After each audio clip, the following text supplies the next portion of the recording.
Hi, my name is Chris Holder, and today we're going to look at the Anniston Middle School improvement process as compared to Assembly Required, a continuous school improvement system, which is the textbook we use for EFD 615, Educational Leadership at Jacksonville State University.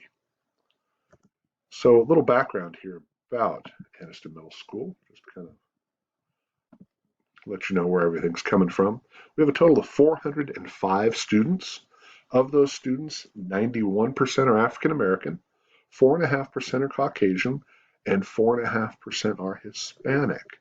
Now, just to kind of give you a little comparison, the city of Anniston has got about 53% African American, 40, I believe 47% Caucasian, and the rest is a mixture between Hispanic and Asian. So you can see that the middle school and the community as a whole don't necessarily represent each other. We're a little lopsided, and we could do a whole other presentation on why that is. But let's get back to the school. We have a 20-to-1 teacher-student ratio, which is pretty good. Um, Officially, we're 91% free and reduced, but in actuality, we're 100% free and reduced breakfast and lunch because of a grant we received from the USDA. Now, getting back to the city of Anniston, the average household income is $31,399 compared to $53,482 for the national average. So a little bit less, actually quite a bit less. But that'll kind of explain kind of some of the things that we'll see later on. So we've had some change in Anniston City Schools in the last couple of years. Um, 2019, the beginning of last school year, Dr. Dera Hill was brought in as our new superintendent. And with that, of course, have the usual changes that you do when you have leadership changes. And for the start of this school year, um, the majority of schools in Anniston City received new administration. They kind of moved some people around, moved some people up and everything. And we were fortunate enough to receive Mr. Gregory and Dr. Jones as our new administration team. And we'll kind of talk about some of the changes they've done coming up soon. Um, Also, we just found out recently that we're not going to be renewing our A Plus College Ready grant that we've been doing for the last few years. That's been where our curriculum comes from as far as at the secondary level. So that's going to impact some things in the coming future. When we talk about school improvement, the way we do it in Anniston City Schools is we use Cognia, which is formerly Advanced Ed. As long as I've been in the system, which I'm in my 14th year, we have always been Advanced Ed accredited, gone through that accreditation process a couple of times. I've been on the team for it. I've been interviewed for it. I've submitted stuff for it. So it's a fun thing to go through if you've never had the opportunity. Um, because it does require a lot of reflection and stuff. I kind of enjoy those things. But this is what we use as our basis for our ACIP or CIP, whatever acronym you prefer to use this time. So in Anniston City Schools, we do have a dedicated school improvement director. That's Mrs. McCants at the central office. Of course, like most of us, she wears several other hats, but her main gig is working on school improvement. At the school level, of course, we have our instructional leader, our principal. Mr. Gregory is over the team.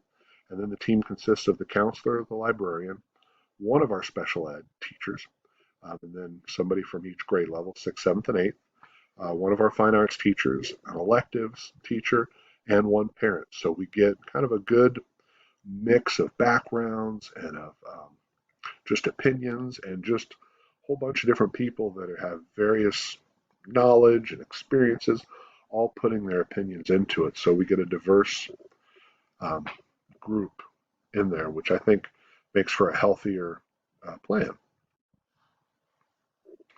So one of the things that we've done, I think we do really well in Anniston City Schools is coming up with a mission statement and then promoting that mission statement. So Dr. Hill brought ours last year, and it continues to this year, empowering our students to win. And of course, that is both in the classroom, on the field, on the court, in life, just to win at everything. All right. And then Mr. Gregory, our theme for this year is to think big. Now, big has been something that our previous principal had used, but Mr. Gregory tweaked it just a little bit to Bulldogs inspiring greatness. And that can be teachers inspiring students to be great, students to inspire teachers to be great, students inspiring students, teachers inspiring, there's so much you can do with that. And so, like it said in the book, one of those things you've got to have your core beliefs cemented, and they need to remain. And that's why empowering our students to win has been there for a couple of years, because that's a core belief or mission statement. And like I said earlier, both of these things are well publicized. They're on the website. We had T-shirts last year with empowering our students to win. Um, they're mentioned in the morning announcements every day. They're well known. The only thing, kind of the drawback I see with these, is that they weren't done with any stakeholder input, at least not to my knowledge. So I think if you want to get more buy-in, let your people feel a part of the decision-making process and let them have an input in it. I think that goes a long way. A couple of years ago, when we were rewriting our school mission statement, we took a couple afternoons, and everybody kind of felt they got to put in their 2 cents. And so when we came up with our mission statement, it was a reflection of the entire staff and what we actually believed. All right, or what we actually believe, I should say. So, assuring our instructional focus. This is a little tricky. Like I said earlier, we are an A+ college ready school. This is our 6th, and now it looks like our final year. And I'm speaking as a history teacher, I've loved it. I love the stuff that they teach. I love the curriculum. And the whole point of the curriculum is to get kids ready to take the AP exams in high school. And the way we utilized it was to get everybody, not just a certain select, but everybody, because everybody needs those skills. But the current leadership has decided that might not be the best fit, and so we're going to go in a different direction after this year. Now, of course, the ACAP is the test that we get ready to take at the end of the year. That is our summative assessment. We're supposed to take it last year, but then COVID happened, and obviously we're not. So we're still a little nervous about that, because we still don't know how well A+ lines up with ACAP, and so it's a little bit different. Some of the programs that we're going to be utilizing for both RTI and just for benchmarking, we've got Acellus, which is a program we received a grant last year, and it started with just 6th grade, but now this year 7th and 8th grade have been utilizing it, and so I'm anxious to see how well it works. It's a very in-depth program, and it's one of the few that actually covers all subjects. I even get to use it in my drama class, my elective that I teach. So that's pretty cool. You don't get that very often. Mostly it's just reading and math. For example, iReady, which we're using as our benchmarking. We've taken the test one time, and that's where a lot of our decisions have come as far as where we're going to focus instructionally. But we do it as a benchmark, and then also we use it in our RTI in our time, because it creates individual assignments for students based on what they're weak on their benchmarking. So this is our first year with iReady, and for most of us, our first year with Acellus as well.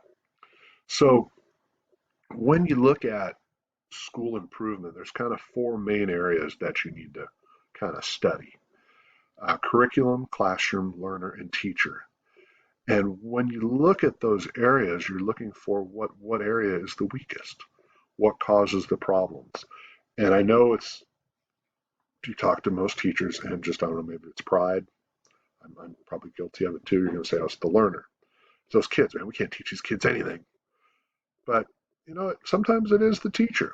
Sometimes it might be their classroom environment. It could also be the curriculum. Sometimes the curriculum doesn't jive with what's going to be taught at the end of the year. Sometimes the curriculum is just way too up here. They might need something a little bit right here. So it's just to find that right balance. But you need to take an honest and open approach to looking at these 4 areas and think, you know what? Maybe it is my instruction. Maybe I need to make some changes. Now, our RTI model is backwards. It's upside down. Whereas Tier 3 is our biggest group, the ones that are in need of remediation. Then we've got a tier 2, which is still bigger than it should be. And then our smallest group is tier 1, which of course should be flipped. Our biggest group should be up here, and it should be our largest population. So this has been an ongoing problem. This has been our ongoing challenge and our trend, and then we're still looking to reverse it.